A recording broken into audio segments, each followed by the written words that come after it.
How's everybody doing today? It's June 6th. It's Saturday afternoon. And I've got three different topics that I want to do little short videos on. Just like it'd be me sitting here at the table talking, picnic table up here where I hunt at. I like to do my videos up here. But I've got three different subjects, and I'm going to try to get them scattered out over the next couple months between now and hunting season. They're very debatable, these three topics, and you can, I'm just going to give you all 2 cents worth, and you can agree, disagree, and leave comments down at the bottom. Just keep them clean.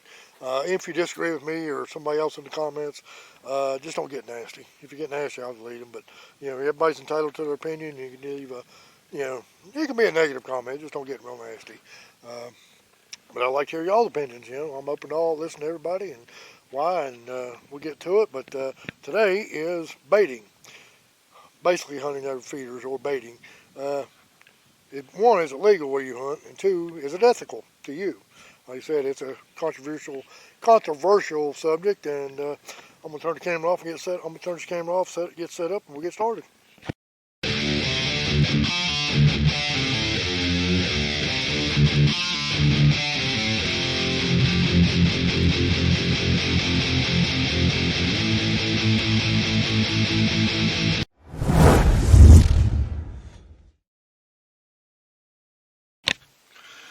Hi guys, I'm gonna jump right into this. I'm not taking any notes. I'm just talking off the top of my head here.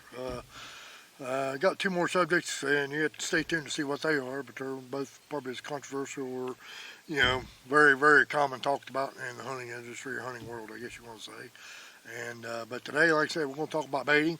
And I did because I run my feeders up till about the end of March, 1st of April. I think I did a small video explaining a little bit more about my baiting situation.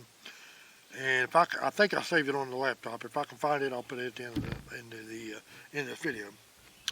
Anyway, my question is, one, is baiting legal or illegal in your state? And two, ethical. Do you think it's ethical? Do you have a problem with it? Yes, no, whatever. One, West Virginia. I live here in West Virginia. I did live in North Carolina for a couple years in my early 20s. I didn't ever hunt. I come back here one year and hunted during gun season one year back here. But other than that, I went about two or three. I can't remember exactly how long I was down there. A couple years, but I didn't really get to hunt much. So I'm only going to talk about West Virginia because I've never hunted in another state. I do work in Virginia, and I work with some guys in Virginia, and I've asked a few questions.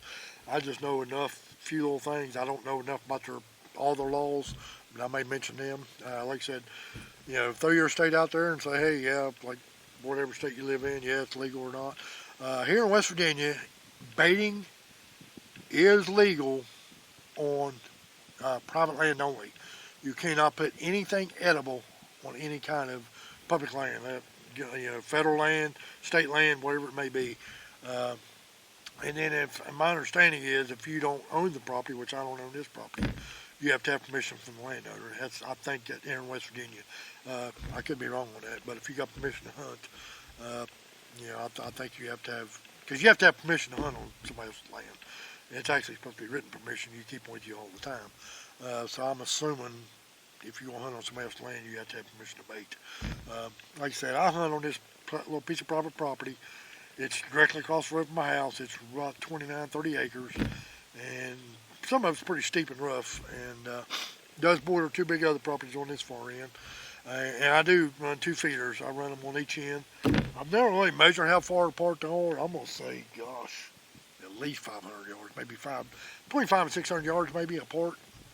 But I do run 2 feeders here. I always start around Labor Day weekend, around that first week of September. Our archery season doesn't come in until the last Saturday of September. So they're up here about 2 to 3 weeks before then. And I bait, I have it going off twice a day. Early season, especially if the acorn crop is good, I only usually spit it out like 5-6 seconds, something like that. Maybe 7 seconds. It don't put a whole lot out. If the crop's not that good, or I watch my cameras too. It depends on how many deer are really hitting and activating it, or how many deer are really using it. But later in the fall, especially in the wintertime, I always bump it up to like 10-12 seconds, especially like December going into January. And I do bait up until around the 1st April. Around the 1st April because I do turkey hunt up here, and in the West Virginia regulations, like I said, I'm always speaking about West Virginia. I don't know any other states. In West Virginia regulations, they say a spot is still considered baited 10 days after the bait is removed. So when I know it's getting close to that time, I quit filling my feeders up. So sometimes my feeders are already empty by the time I come up here and get them on that. I try to, if I've got any corn left, I try to, or if I know it's getting close to like the last week and I've still got like a bag of corn, instead of filling feeders up, I'll just come up here and pour like a half a bag on the ground. And then within a couple of days it's gone. But I'll go ahead and take my feeders down. But anyway, it's right around that 1st of April that I usually take my feeders down. And that gives me about 3 weeks before our turkey season comes in, which is well beyond 10 days. So that's how I do it. Like I said, you can't put anything edible on any kind of federal, state, public land at all here in West Virginia. That includes mineral salt, whatever. You can't do that. And I do run 2 mineral sites up here. I just freshened both of them up, actually. And landowners asked me not to put cameras up here during the summer because they do have family come up here and hang out and do stuff. So, hey, they let me hunt up here, don't charge me. I'm perfectly fine with that. So I don't have any cameras up here right now, but I will get some up here. Which I kind of like it anyway, because I'm not real sure what's up here. But I always get my cameras up here, like I said, about the 1st of September. So it gives me a few weeks to realize what was up here. So I'm going to go ahead and get into it. Some of the things that I've read and seen, comments from videos and other people. Some people will say, food plots, for example. Food plots are not neighbors up there cutting a big field up there right from me. Some people say that food plots are not considered baiting like a feeder is considered baiting. Yes and no. In my opinion, yes and no. The feeder, yes, it has a set time it goes off. And it kind of conditions the deer to get in there. But I will tell you from personal experience, and I've been doing this for a long time. I don't know how many years, but I've been baiting for quite a few years. There's times I'll come up there and sit, whether it be in a morning hunt or an afternoon hunt, and I will not see a deer. The feeder will go off and I won't see a deer. And I'll come up here the next day, or like I'll come in an afternoon hunt and go walk by my feeders and there's still corn laying on the ground from the morning before. I'll check my camera, there may be one, honestly I have songbirds and, small critters, squirrels and stuff eating probably sometimes just as much as what a deer would eat. But I check my camera and there's sometimes it goes like a day or two and there's not deer here. Now I don't know why. It's typically earlier in the season where there's a lot more stuff for them to eat. And then a little bit later, I've noticed that the smaller deer, younger deer, are the ones that are more, I think, used to it, come to it more often. Can't really think of the word I'm trying to say. I have shot some nice bucks off feeders, and that's something else I've heard people say, well, you can't shoot any big bucks off feeders because they know. Well, not necessarily, and most of them has come during that rut area too. That's why, those are going to be there eating. They'll be coming around, and I've seen them come through the general area, not go to my feeder, but around the rut area, seen bucks around, around the general area. So a lot of times too far off for me to get a shot. And I don't always hunt directly over my feeders. I usually hunt within, when I hunt the feeder, I usually hunt within about 25 yards of it. But there's times I'll sit down maybe 100 yards away. So there's trails and stuff coming into them. And I'm like, after one particular deer or whatever. And like last year it happened to me. There was a really nice buck up here. And I was probably a good 80 yards or so down over the hill from my feeder. And I'll be daggone if that rascal didn't come in from my direction. I didn't think he was. And he went right to my feeder and was up there for like 20 minutes. He was a nice deer. And I don't know if he even made it through or not. I didn't ever see him in the late season. And then I've heard other people say, try to defend feeders. Well, if you hunt over an acorn flat in the woods, that ain't no different than hunting over feeders. Then again, my opinion, that's yes and no. If you know there's a food source there, and you know and maybe you got a camera and there's deer coming to it, that's but it's not something you put out there. So, and it's natural. I would lean more toward no toward that because I've had deer, there's an acorn tree up here that deer hit, and it's a red oak. And I know they prefer white oak, but there's a red oak tree up here that I constantly, every year, deer are always around that tree every single year. If that tree produces, there will be deer there on and off all year long. So, if you know where there's the right tree, and then, do I really consider that baiting? No, because that's pretty natural. But I've heard people make the argument, well, you hunt our feeders hunting over an oak tree in the woods is no different. Yeah, to me, that's kind of a little different. Food plots. I kind of lean more toward yes, that is considered a baiting because it's something that you put in, regardless of what you're putting there. You know, where if it's brassicas or clover or corn or soybean, whatever it is that the deer really love, that you put in there. Yes, I do consider that more on the lines of attracting and baiting deer. The only difference is, and it really depends on the size of your food plots. You know, I've seen some people do like little micro plots that they, you know, set up for bow hunting. And I've seen some people, you know, have 100 yards this way and 100 yards this way. And, you know, if you're bow hunting, you just got to hope they come out the right spot. Now, it's probably more set up for gun hunting. But it didn't grow natural. You know, you went in, you took care of the ground, you did whatever. You made the food plot. But the only difference is it's not on timer. It's always there. So they can come and go as they want. But that goes back to my feeder, too. There's a lot of times that the deer won't come in until after dark. Matter of fact, most of my footage that I get from deer off my feeders are mostly at night. And I don't hunt up here a lot. I mean, sometimes I'll go a week or more not even hunt up here, not even come up here on the property. And they're not being disturbed, you know, and I don't really take that many deer off this property. So it's just a few things that I was, you know, concerned about. Like I said, I don't know about any other state. This is just West Virginia. Oh, and by the way, deer are the only thing you're allowed to harvest, supposedly. Legally, deer are the only thing you can harvest off a feeder. You can't hunt, you can't get turkeys, and you can't get bear, which I would really like to see them change that for bear on public land, because our bear population is getting so, excuse me. By the way, I forgot to mention I did bring a little drink with me. This is not my sponsor, but Budweiser, if you would like to sponsor my channel, I'd appreciate it. But I was going to start the video outside. I'm going to have a little drink with my buddies here, and we'll have a little conversation. But I forgot to mention that. Just got jumped into the video and forgot. But I'm trying not to make this video too long. Like I said, guys, I'd just like to know your opinion. Like I said, I've got two more topics that are probably maybe a little more controversial than this. I hope to get them out over the next month or so. I do have two more. I do have two products coming, so I will be doing some videos here in the next couple weeks on them. But basically, just like I said, in West Virginia, deer are the only thing we're allowed to harvest over a feeder. I'm pretty sure you're not allowed to dove hunt or anything else. Now, you can hunt fields. Squirrels and stuff, I have no idea. I don't think I've ever shot a squirrel. I did shoot it one time with my bow, but I think I've only like once or twice shot a squirrel when I've been bored, you know, bow hunting, when I've been in my blind or my tree over a feeder. So, like I said, West Virginia, it is legal on public land. I don't have a problem with it. You know, if you do, that's fine. Like I said, it's your opinion. You know, you can leave your comment down in the bottom why, and tell me what you think. Food plots, how do you look? Is that considered baiting, attracting and baiting? You know, if you know where's a hot oak tree, or, you know, I mean, I spent over about 4 hours in the woods this morning scouting around on some public land, and I mean, there were just oak trees everywhere, you know. But sometimes, I don't know, if you just find that one deer really like I said, I don't really consider that baiting. You know, that's just natural. You know, like I said, my feeders and food plots, I kind of put them a little more onto the kind of together.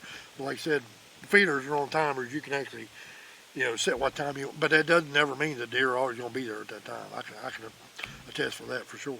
And then there's times that I've been sitting there 30 minutes before the feeder comes off, and they seem to know when it's about time, and I've had deer start coming in. So, you know, you can condition them a little bit, and I think food plots are kind of the same way, but like I said, a food plot's, you know, unless you got a magic gate or a dome that just covers it overnight or whatever, which I don't think anybody does that.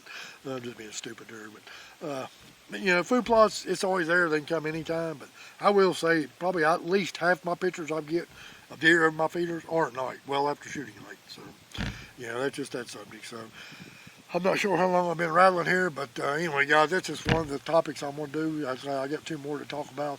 And just leave me a comment down the bottom. You know, like I said, it can be, you know, for, against, whatever. And, you know, if you don't, you know, speak your mind. Just the only thing I ask is keep them somewhat clean.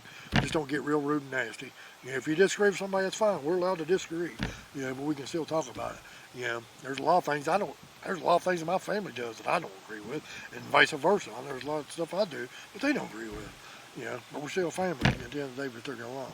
And hunting communities should be no different, because there's plenty of people out there any time waiting for any little crack in the hunting industry for them just to divide everybody. You know, and it seems to be a common thing in a lot of things this year. I mean, this time in can't talk, and in this time in life in the world, you know, everybody's just got that one subject. They're just waiting for people to, you know, divide people even more than what they are. But yeah, well, like I said, if you don't like baiting over it, don't do it. You know, I know some people that some states are allowed to bait, and they say, well, I still don't do it. And, you know, I'm sure I'll see videos all the time of people getting busted that are baiting that it shouldn't be. So, and like I did mention Virginia earlier, I know you cannot bait anything ever during the season. Somebody told me one time, I think you can put a little bit of stuff out. Now, this is just what hearsay from what the guy told me. He only work there anymore. That y'all can put a little bit, or Virginia can put a little bit of stuff out during the non-season just to see what's on trail camera, like minerals, or I don't know if that includes feed or not. I have no idea. And I'm assuming food plots are legal over there. So, like I said, I'm not speaking on any other state because I have no idea. Like I said, I just know West Virginia, and I try to keep, you know, a pretty close eye on all the regulations and changes. And matter of fact, our new changes, our new booklet always comes out about the first week of July. So if there's anything's there. Now we do have a couple counties in the northern panhandle up there next to D.C. and Maryland. I can't remember which counties are, but they are a CWD containment area, so I think they might have done away with baiting up there altogether. That's another subject I really don't know. I have an opinion on, but I don't know enough about it to make a video on it, so that's not what this video is about. This video is about baiting, whether it be hunting over a feeder, hunting over a food plot, or if you know where there's a good food crop. It don't have to be oak trees. It could be a persimmons or an apple tree or whatever. Maybe you're hunting on a farmstead that's growed up and it's full of apple trees and deer there. You know, and I don't consider that baiting. That's a natural food source. Now the corn I actually put up here. But I think it's funny though, we can't put anything on public land, but the DNR does plant fields. They plant corn. I've heard they plant soybean, clover. They plant a lot of winter wheat, which I don't know if deer really eat that or not. I know they plant that. I think they planted some brassica and some other spots. But the couple fields that I hunt at around, the general piece of public land that I hunt has a couple fields on it. They always plant just corn up there. That's all they plant. So, yeah, but I do know in other parts of the state they do plant a few other things. So, yeah, DNR is allowed to do it, but then again, it's a food plot. They don't go out and just dump a bunch of corn on the ground. Yeah, so we cannot do that on public land. So anyway, guys, I'm gonna go ahead and finish my beer here real quick. I want to cut that. I'm gonna go ahead and cut this video off. Like I said, I don't want to make it too long. It's just kind of slow right now with my channel, and like I said, this is 3 things that I've been thinking about doing for a while. So. It'll probably be a few weeks. I got a couple things coming I want to do videos on, so it may be about another month before I get to the next one. But dang, I definitely want to try to cover them too. And I got some opinions on them, and I may try to take some notes on them. Oh, I can't remember if I said it or not, but yeah, I do have a small clip of me. I think it was after season went out. I was up here filling up my feeders to get them through the winter because I do feed. Now, I want to make that clear too. Though our season goes out December 31st. I continue to feed up here until around end of March, 1st of April, just to help them get through the winter. And I know some people say, oh, you shouldn't do that. Yeah, it does something to their system or whatever. They're not used to eating it.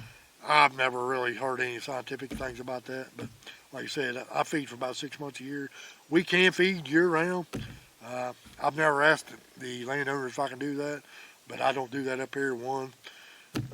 I just think there's too much stuff for them up here to eat. I do put mineral sites up here for them.